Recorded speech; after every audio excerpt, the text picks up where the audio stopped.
طبعا هنا معبد الأقصر اللي هو بنسميه إبت ريست، بيرتبط بمعبد الكرنك اللي اسمه إبت سوت. وإبت سوت دي معناها يعني إيه؟ ملوك عروش الآلهة.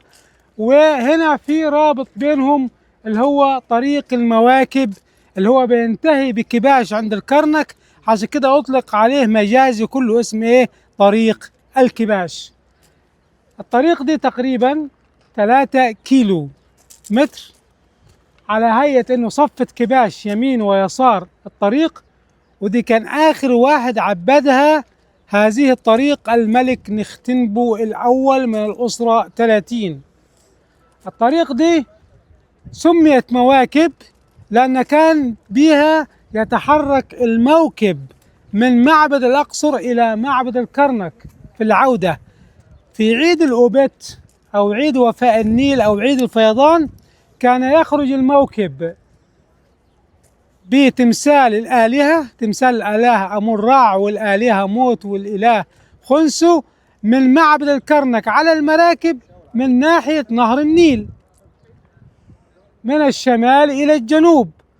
وهذه المواكب تستطيع تصطبحها، يعني تصطحب بها اللي هي الموسيقيين والغنائين والراقصات وكل أنواع المهرجانات تقام والاحتفالات بخصوص يعني مجيء الفيضان اللي هو يعتبر العنصر الأساسي في عملية التنمية في مصر.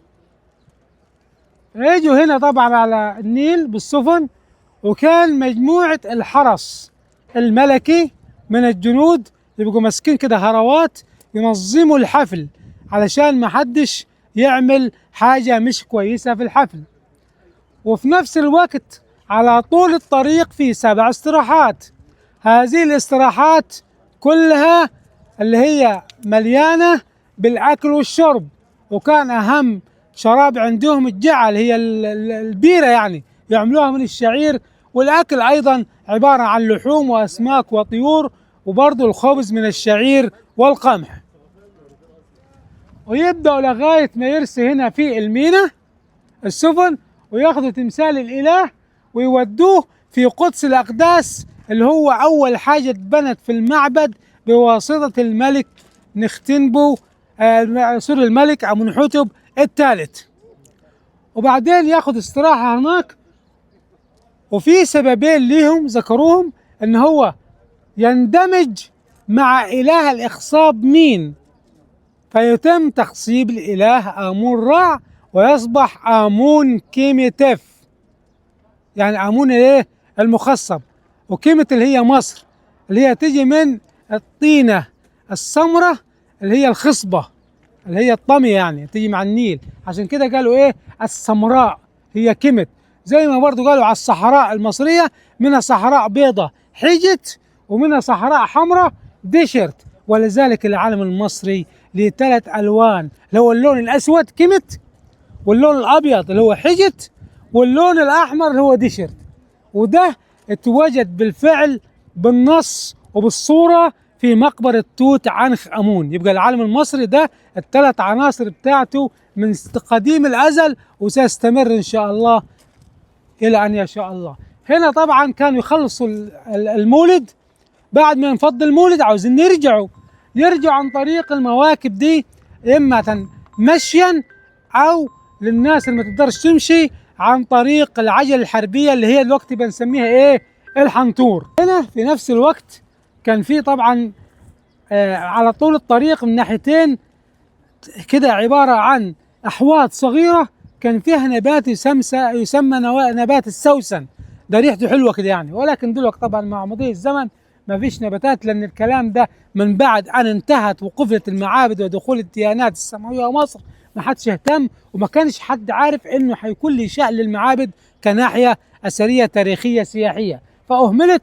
وطريق الكباش دي يعني من 3 سنين من ساعة ما خلصها اليونسكو إن هي إيه خلصها وبدأوا يفتحوها، لأن كانت كلها مردومة وعليها بيوت وعليها حاجات كتيرة خالص وأسواق وشركات. حتى المركز الشرطة كان في الناحية دي، يعني كان إيه كان عبارة عن طريق مهمل مردم. ولكن دلوقتي هو لسه بيبدأ برضه الانتعاشة، هيجي من الأوقات إنه يكون فيه مشي ونظموا رحلات تبدا من معبد الاقصر مشيا الى معبد الكرنك. وحاليا في زباين بتعمل كده، بتطلع يعني تخش بالتذكره من هنا وتطلع على معبد الكرنك هناك تقطع تذكره تاني للكرنك. نجي لبقيه الفيو. هنا عندك ده اللي هو الصرح الاولاني، وقلنا مش معنى الصرح الاولاني اتبنى الاول، لا ممكن يكون الاخير، ولكن ده اتبنى في عهد رمسيس الثاني. امتى؟ بعد معركه قادش. ومعركه قادش دي قصتها طويله خالص، انتهت بانه لا غالب ولا مغلوب لغايه ما انتهت بصلح، وكان اول اتفاقيه سلام في التاريخ. ولما فرغ منها حب يسجل المعركه رمسيس، فهنا على البرج الناحيه اليمين هو صور او نقش الاستعداد للمعركه ولقائه في المخيمات مع ضباطه والجيوش بتاعته الفالق. وبعد لان كان في فيلق كثيره، يعني كذا فيلق، واحد باسم امون وواحد باسم حورس وواحد باسم وهكذا، يعني كل جيش على اسم اله. والمره والناحيه الثانيه سجل اللي هو المعمعه بتاعت الحرب، البانوراما، اللي هي طبعا عباره عن ان هو ازاي عبر النهر عشان يوصل قلعه قادش ويستولي يذبح الملك او ان هو يأسره بحيث ينتهي المعركه على كده. ولكن فوجئ ببنت جميله تلف على القلعه من فوق للحراسه، فكانت بنت الملك فاعجب بها وارسل رساله للملك. كان دائما يتبادلوا الرسائل حتى ايام الحروب ان انا معجب ببنتك وعايز اتجوزها وننهي الموضوع ده. ففعلا جوزها رمسيس بعد ما عمل اتفاقيه السلام بسنتين وجابها هنا مصر. التماثيل دي كلها تماثيل رمسيس، ودي هيئات مختلفه، منها اللي واقف ده ومقدم رجله ومؤخر رجل، خاصه مقدم رجل اليسار، ودي طبعا وقفه عسكريه في الجيش اللي هي طبعا معناها استعداد الملك للحرب في اي وقت.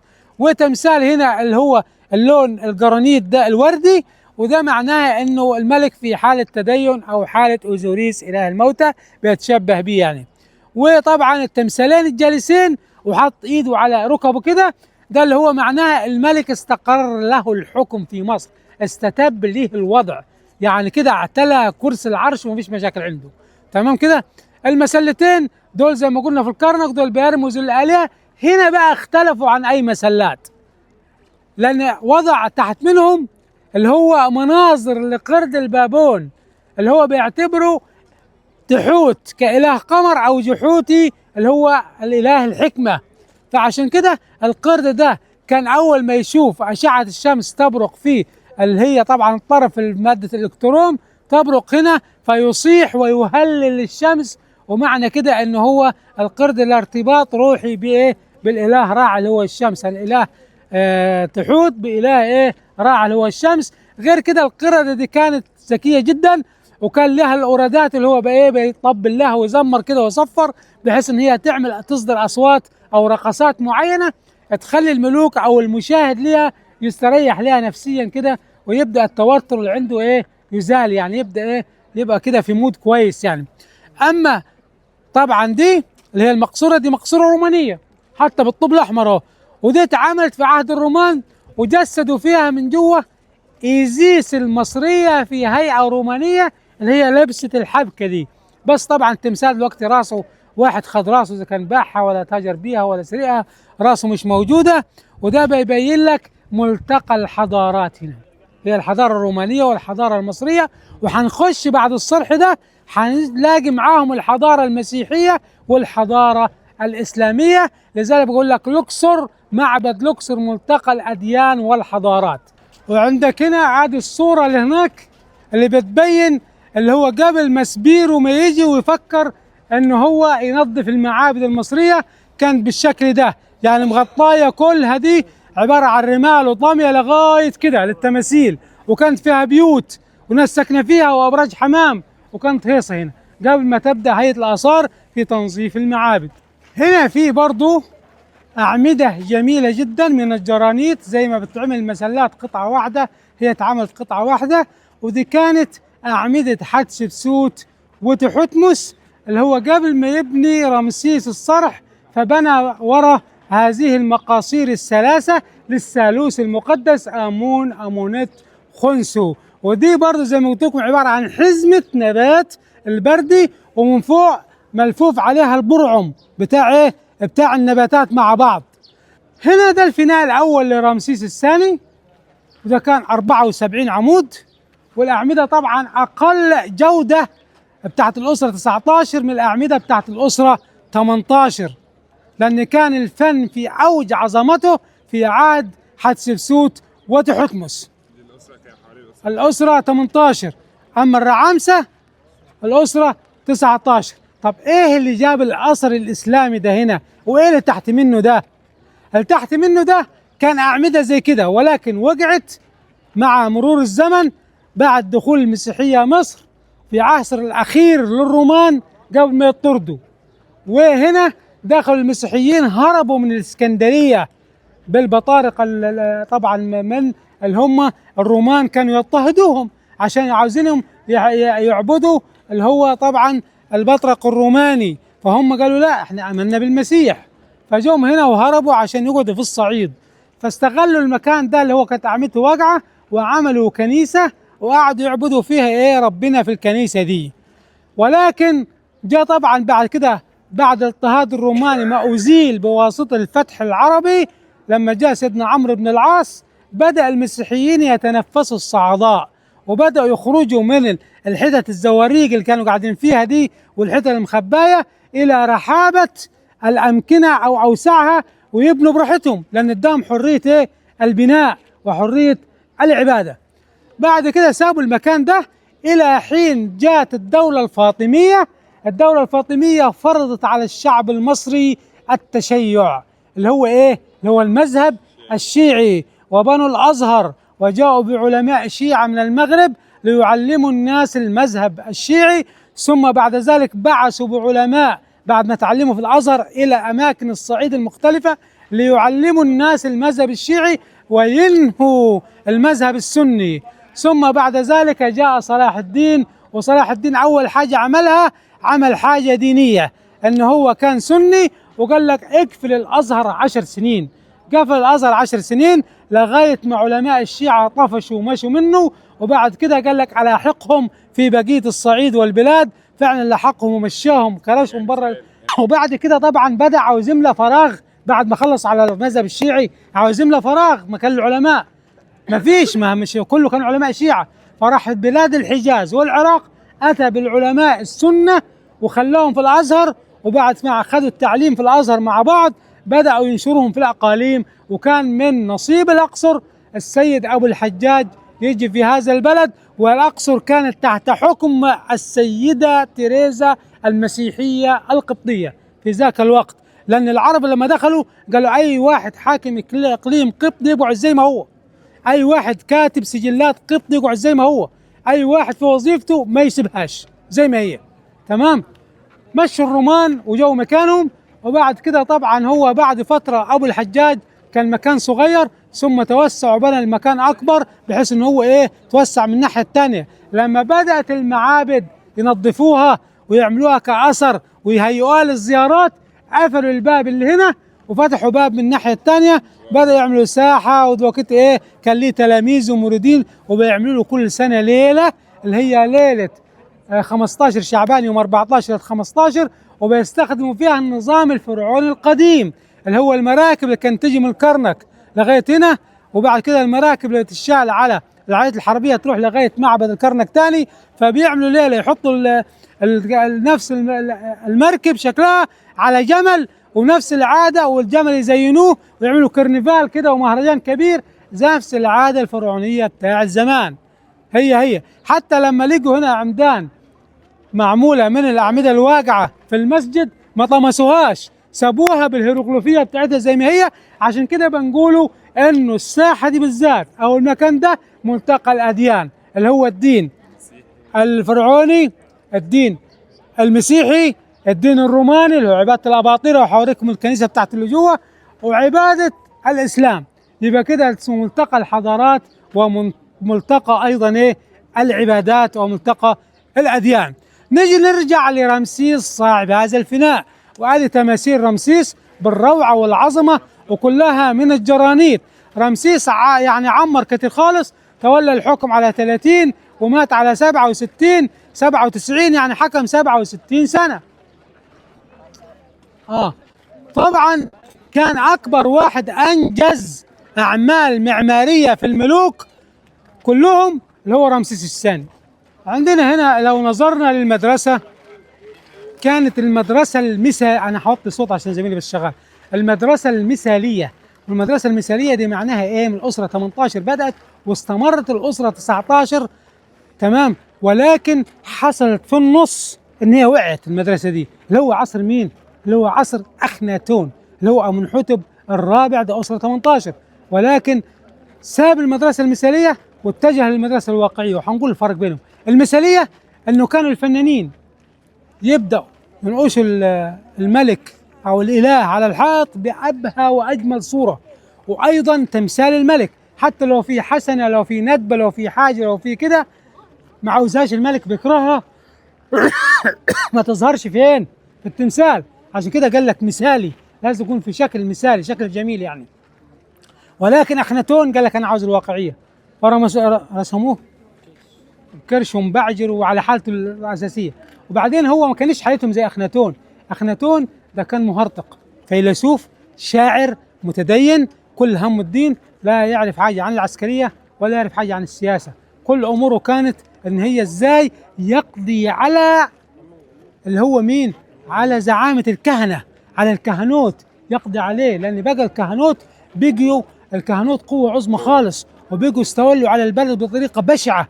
فهم عشان كده قال لك اقضي عليهم. اعمل ايه؟ اقول ما فيش حاجه اسمها امون، فيش حاجه اسمها الكلام الفارغ ده كله، في حاجه اسمها اتون. قال لك اخناتون انه هو لازم يقضي على الكهنوت، فقال بعد كده قال لك في اله واحد اللي هو اتون، وانه ده بيرسل اشياء على هيئه ايادي تنتهي بايادي بشريه، يمسك بالعنخ ومفتاح الحياه، وانا النبي، يعني هو النبي. فما فيش حاجه اسمها كهنه، في نبي وفي رب، ما فيش ايه؟ كهنه. ونلغى حكايه رجال الدين دي. ولكن ما استمرش كثيرا، هي فتره حياته مات اخناتون وماتت معه الفكره اللي هي بتاعت ايه؟ اتون. وبقت رجعت عباده، كان توت عنخ امون شاب صغير ومش عاوز مشاكل، فرجع امون، وايضا نظام الكهنه بدا يقوى مره اخرى. هنا حنشوف جمال النحت المثالي. يعني انت لو شفت هنا النقبه ازاي الخطوط الرفيعه اللي عاملاها من الكتان دي، واسم الملك من قدام على بطنه تحت السره اهو على في النقبه دي. وهنا حنلاقي اللي هو نظام الركبتين ونظام الفن. شوف دي حاجه اسمها السيسيومتريه في الفن. يعني لازم كانوا يقسم الواحد اللي هو طبعا 114 لما يرسموا تمثال حاجه 114 قطعه، عشان كده جت 100 114 100 فل 14. ازيك؟ تروح انت تقول لي 100 فل 14، يعني معناها ايه؟ ال 100 فل 14 ال 114 سيسيومتريه، الحاجه الجميله اللي بيرسموا عليها اللي هم المصريين البنادم. طيب واحد يقول له يا سلام ده فلان ده ابن 60، عايز يقول ابن 60 كلب. ليه؟ لان كان الحيوان وجربوا على الكلب يرسموا له 60 مربع يرسموا عليه. دي المدرسه ايه؟ المثاليه في الرسم. حنشوف هنا عدد تماثيل الزيجه الجميله اللي هي جميله الجمالات اللي هي حلاوتهم، هي نفرتاري اللي جوزها بنى لها معبد في عز زواجها في ابو سمبل للاله حتحور، وكتب على البوابه بتاعته هي التي اشرقت الشمس من اجلها. تمام؟ فهنا طبعا ده كان انا بقول لكم كانوا جماعه من قمه الرومانسيه، الجماعه الملوك دول. طبعا هنا يا جماعه ادي على الجرانيته بالشكل ده، والشكل ده في منتهى الجمال. شوف القوام بتاعها بسم الله ما شاء الله، يعني حاجه ايه. طبعا نفرتاري دي اصلا من يعني يقال انها من الفروع البعيده خالص، لها قرابه في النوبيين، ولكنها كانت تعيش في اخميم في سوهاج. ورمسيس كان شاب صغير ويقوم مقام والده في افتتاح المشروعات، فشاف البت دي بتقدم من ضمن الناس اللي بيقدموا باقات الورد او المقص، فتح مشروع فاعجب بها. كان سنها 14 سنه. هنا ده حابي اله النيل اللي هو الاسم الصحيح حابي. هنا حابي برضه في الوجه البحري، وهنا في الوجه القبلي. ده رمز اللوتس وجه القبلي، البابيروس اللي هو الوجه البحري. هنا عندنا اللي هو ده اللي هو النيل اللي بعبارة عن الرئتين والشريان الرئوي، القصبة الهوائية. هو هنا ممثل نفسه في اثنين، راجل وست. راجل كل الجسم، ست ما عدا البطن والثديين ست. وده بيعبر نيل على انه هو الام الرؤوم للمصريين، اللي هي الام اللي بتربي وبترضع، يبقى ده فضل النيل عليه، على مصر، بعد فضل يعني ربنا سبحانه وتعالى. هنا الأيدين والرجلين وباقي الجسم الرجل القوي اللي يحمل وحدة، وشادد نبات الوجه البحري ونبات الوجه القبلي ورابطه، ودي معناها اللي هو اليونيون، الاتحاد ما بين القبلي والبحري تحت زعامة الزعيم رمسيس الثاني، هذا الاسم بتاعه فوق. تمام. هنا حنلاقي حارب عشان مصر رمسيس ناس كتير خالص، ادي الاسيويين وادي اشكالهم، الوجه المسحوب والشعر الطويل والدقن. تمام. وعلى العفارقه هذه الشلاطين بتاعتهم الكبيره اهو، والوشوش بتاعتهم المخربشه دي، والودان بتاعتهم عاملين حلاقه عشان جماعه الافرو سنتريك اللي بيقولوا جدودهم مش داعي جدودكم وانتم عبيد اهو مربطين على مربطين، هذا جدكم اهو. تماثيل ملوك بس لغايه دلوقتي مجهول الهويه. هم الوضع ده بيمثل امون وامونات في وجه تقريبا توت عنخ امون، وهنا ده توت عنخ امون ومراته عنخ اسن اللي هو كان سنه 9 سنين وهي سنها 14 سنه لما اتجوزها، عشان برضه لان هو امه، هو ابوه مخنتون ولكن هو امه من محظيات الشعب، من يعني من اي حد كده.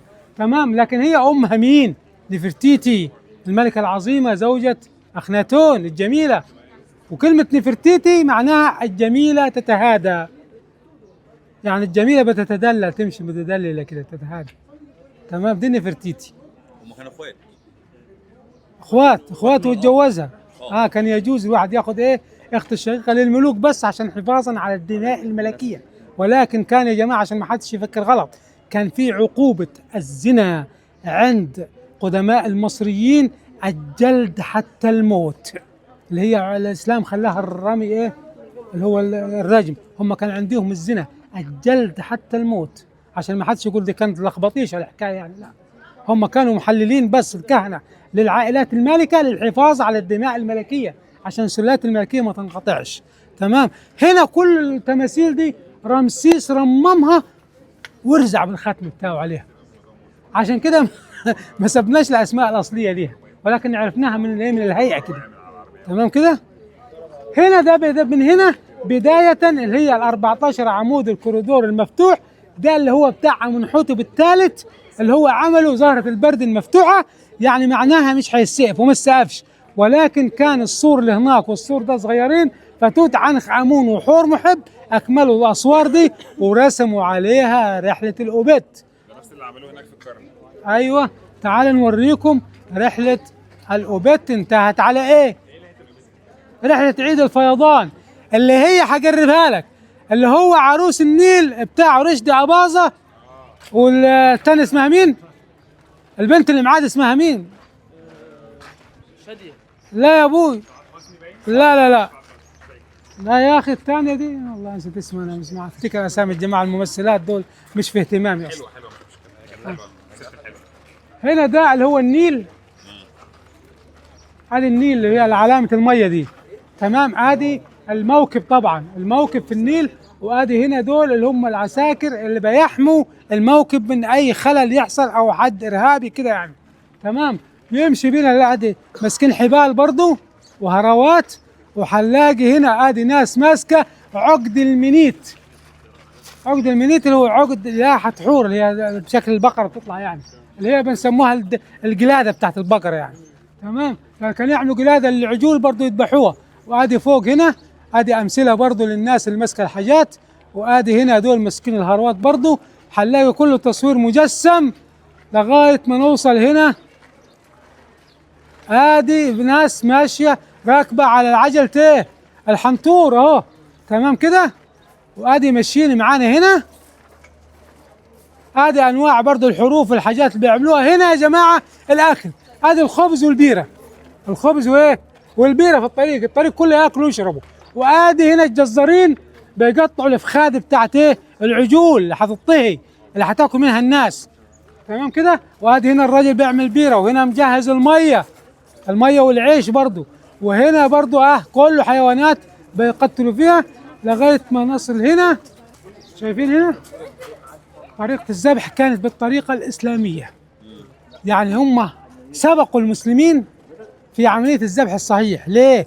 لأن عشان أولا يحصل تخدير للبهيمة ما تحسش بالألم، يبقى هنا ما ألموهاش. تاني حاجة إن الدم يتصفى من هنا، لو اتصفى في الشرايين الباقي هيعفن من قبل ما هو يكون عفن. تمام كده؟ هنلاقي هنا ادي جايبين صفة من البنات الحسناوات، صفينهم، وفي لعبة اسمها لعبة الأكروبات الشقليبة، يلبسوه طربوش ويقعدوا الشباب الشقلب، ودول يقولوا 1 2 3 في الشخليلة كده. طبعا اتزانه مش مظبوط هيوقع طربوش او هو يوقع. اخر واحد اتزانه مظبوط وطربوش حيفضل عليه ويفضل اخر شاب، ده الشاب الفتي القوي اللي ياخذ جائزة الحفل. والحفلة كانت بعد ما يقوموها يعملوا فيها كل انواع الفاكهة والاكل والمأكولات والمشروبات. وادي هنا ادي العنب والبلح والكمثرى والحاجات، واخدين بالكم؟ وادي هنا الطيور، وادي فاكهة تاني، انواع الفواكه كلها، لغاية الخبز المدور اللي بيقولوا عليه الكعكعنة، تمام، عملوه المصريين. وادي هنا كذلك نوع انواع تاني من الخبز، برضه زجاجات من العطر.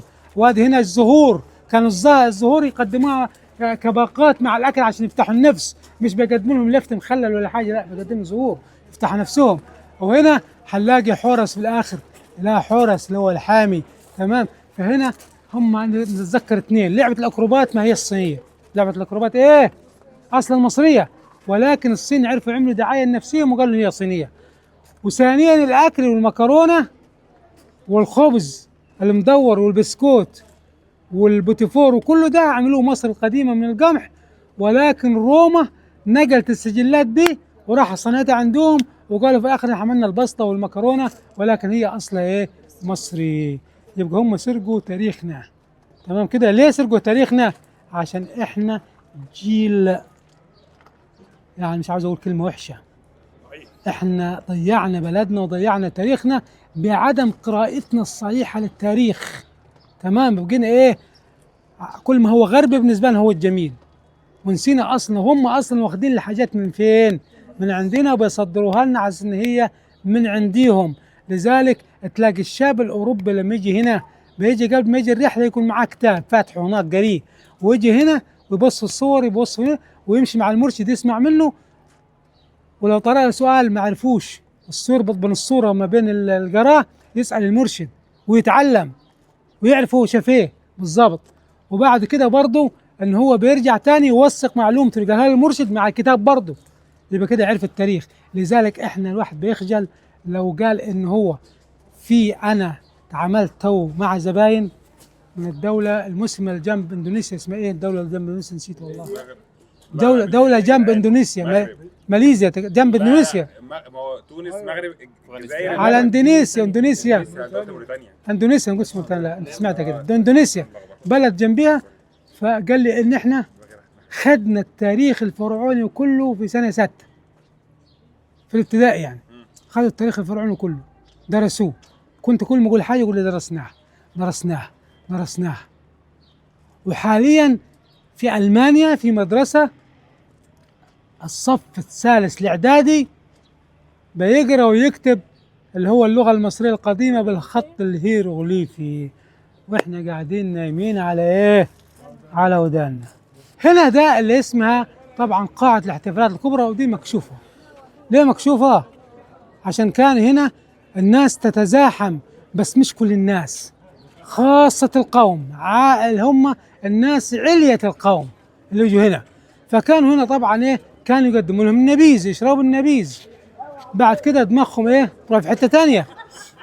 بعدين كان هنا على المصابيح، والصالة دي كانت مغطاية وسموها صالة التجلي، يعني بيتجلى منها الإله للبشر، على أساس إن هم بيطلعوا التمثال من جوا من قدس الأقداس، يضعوه على زورق مركب صغير مطلية بالذهب، وعليها التمثال الذهبي، وعليها شمعة من قدام أو مصباح زيت، وبعد كده يضلموا الحتة اللي هنا، والناس طبعا شربانة كلها تمام. فيطلع الكاهن يزعق فيهم يقول لهم الآن حانت لحظة التجلي، الإله يظهر لكم. فيظهر الإله، هم يبدأوا إيه؟ يقولوا يا رب. وبالآخر برضه نفس القصة اللي هم يأملوا مع الدعاء ويجيبوا القرابين. ودي كانت شغلة المين؟ الكهنة، إن هو لازم طبعا دي شغلتهم الاساسيه، بيلموا فلوس. هي تبجيل الالهه، عشان الناس برضو هتجيب حاجه لفين؟ للالهه، والمستفيد هو مين؟ الكهنه. ولذلك هم الكهنه كانوا على قمه الهرم بعد الملوك. الهرم الوظيفي في الدوله الملك والحاشيه، الكهنوت على طول. تمام. كان العمال والمزارعين دول تحت خالص، الصناع المهره فوق منهم شويه، المهندسين والنجارين ومش عارف ايه، الناس اللي هي المهندسين يعني باشكال، مهندس مباني ومهندس نجار فوق منهم شويه، وهكذا. وبعد كده قاده الاقاليم، بعد كده قاده القوات المسلحه، وبعد كده الكهنه، وبعد كده الملك والحاشيه بتاعته. طبعا ده نظام الاعمده المصريه القديمه، او تجاوز زي ما نقول الفرعوني يعني يبقى معروف. والفتحه كانت فتحه زي دي بالضبط، ولكن الاباطره الرومان وخاصه في عهد دقلديانوس، الراجل ده اللي كان بيحرق المسيحيين في الافران زي هتلر. تمام. الراجل ده امر بعباده الاباطره الرومان، وخلوا هنا زاحوا او جابوا ماده ملاط يعني زي جبس او حاجه، ودهنوا وغطوا الحاجات المصريه، ورسموا عليها الصور اللي هناك دي اللي هي صور الرومان، وعمل هنا سد دي خالص، دي فتحها مسبير وبعدين الفتحه الصغيره اللي هندخلوها، انما هو سد خالص هنا، وعمل عمودين كرنسين. يعني كانت اخر حته دي هي المحراب بتاعهم، عمل كرنسي مع عمود كرنسي وعمود كرنسي، ده غير الاعمده المصريه نظامها. الكرنسي ده اللي هو اخترعوه في ماده كورنثا اللي هي جنب اسبرطه في اليونان، عشان كده سموه كرنسي، واستخدموه اليونانيين والرومان بعد كده. طبعا عشان في ناس ممكن تقول لك ده صور اقباط او صور مصريين زي ما بيحصل في الكنائس، يعني في صور مقاربه ليها. لا طبعا ده غلط. ليه؟ لانه هنا اخواننا الاقباط والمسلمين كلهم احنا قبلتنا فين كلها؟ على جهه الشرق، انما هم كانوا لما يعبدوا الاباطره الرومان كانوا يعبدوا عكس الهواء اللي جاي، يعني يعبدوا ايه؟ ناحيه ايه؟ الجنوب. ولذلك ما حدش يقول دي رسوم قبطيه، لا دي رسوم رومانيه. وده محراب روماني وليس محراب مسيحي. هو الاباطرين اللي بيعبدون دول يعتبر الملك، الاباطره اللي هم الملوك بتوعهم اللي توفوا، اللي هي تعتبر اساطير، ولا الملك نفسه؟ الملك نفسه مات، ويقول بعد ما يموت عندهم نظريه بعد ما يموت يتأله يبقى اله. زي برضه في بعض الملوك المصريين زي كده برضه اتألهوا، زي ست الاول. ست الاول عمل نفسه اله بعد ما مات.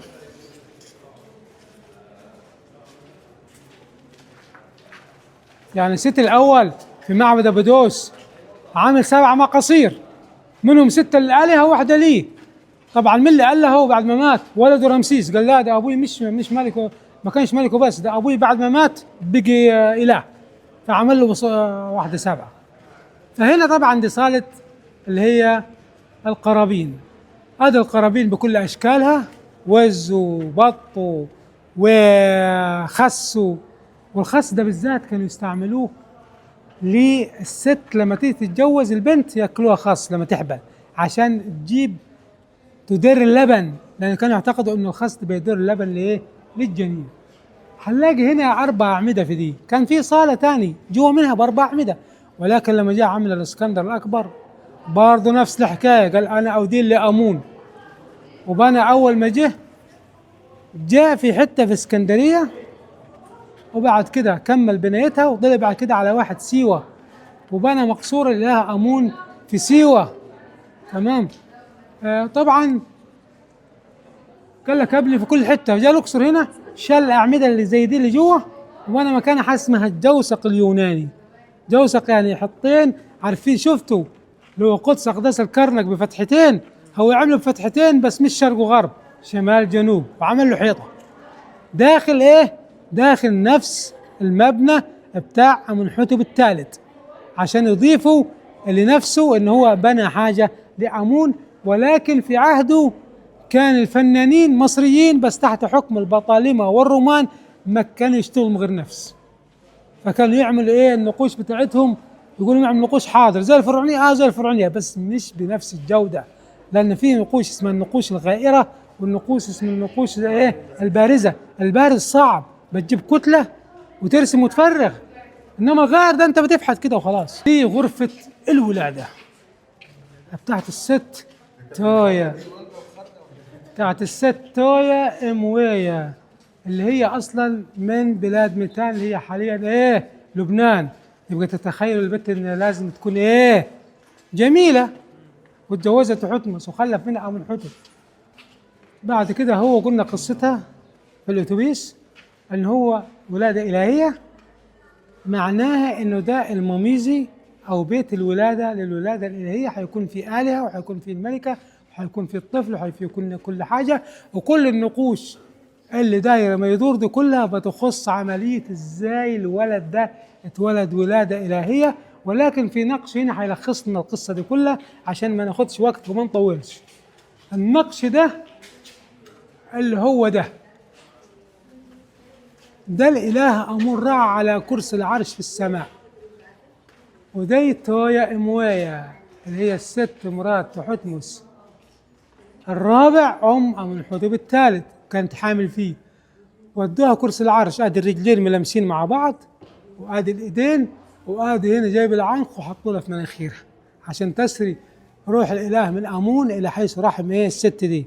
بعد كده الالهتين اللي رفعوها واحده اسمها سلكت وواحده اسمها نيت.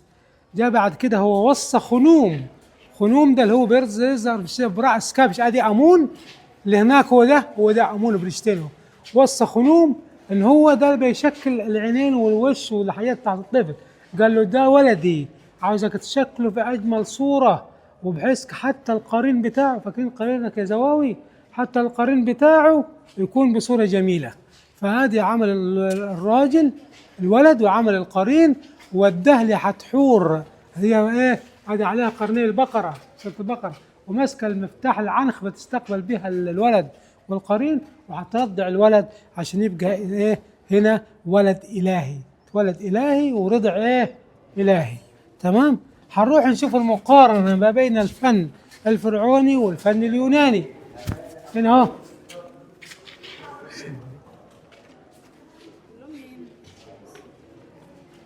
لو بصيتوا هنا هو ده بس ده عملوه في العصر اليوناني الفن الغائر.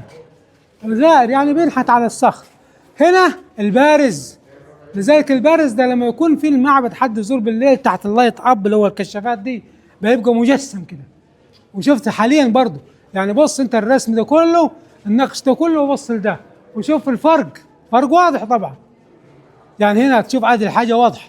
هنا ده اللي هو ايه الغائر اللي هو ايه كانه بكتب على ورقه كده يعني. هنروح بعد كده لقدس الاقداس. الاول حاجه اتعملت هنا قدس الاقداس، وده قدس اقداس امون رع، الاله اللي هو رئيس الالهه ملك الالهه امون رع. تمام. ودي الحته اللي اتبنت اول لبنه في المعبد، وكانت كلها مسقوفه واعمدتها عاليه وكلها مزخرفه وبالوان جميله وكل حاجه. ولكن مع طبعا اللي هو تساقط الجدران والسقف بدات الشمس تؤثر على الالوان فمحت الالوان. تمام. هنا ايه معنى ده؟ معنى ده انه هنا ادي امنحوتب بيقدم مائده من الطعام والشراب للاله امون رع رئيس الالهه، وفوق هنا بيقدم له هديه. ايه الهديه دي؟ طقم كوبايات. ده المعبد، برافو عليك، المعبد. شايفين كده؟ بيقدم له المعبد، بيقول له ده بنيت هذا يا سيدي من اجلك يعني. وهنا برضو حلاقي ماسك مفتاح الحياه اللي هو امنحوتب الثالث، وماسك هنا قارورة زيوت عطرية، وتحت منها برضو مأكولات ومشروبات بيقدمها لمين؟ لإله الإخصاب. مين؟ اللي هو هيتحد فيه ويسمي نفسه أمون كيميتيف، يعني أمون اللي إيه؟ المخصب اللي رجع شباب، اللي رجع إيه؟ خصوبته تاني.